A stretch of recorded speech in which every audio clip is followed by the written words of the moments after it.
আমার একটা প্রবলেম আছে জানিস কি? তো? এই যে আমি সব কিছুতেই ওভারথিংক করি। তোর মনে হয় না তুই বেটার কাউকে ডিজার্ভ করিস? কেন?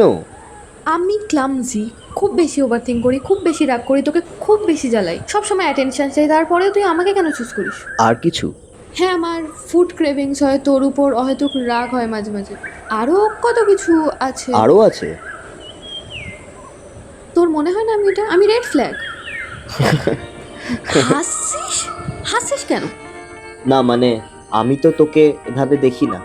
মানে তুই তোর ফ্লস গুলো দেখিস, আর আমি দেখি তোর কেয়ার করা, আমাকে নিয়ে চিন্তা করা, আমাকে নিয়ে ভাবা, তোর আমার উপর রাগ করা। দেখ, পারফেক্ট মানুষকে তো সবাই ভালোবাসতে পারে, কিন্তু আমি তো তোর প্রেমে পড়ে গেছি, এই ভার্সনটার। হঠাৎ এত রোমান্টিক? যেদিন বুঝলাম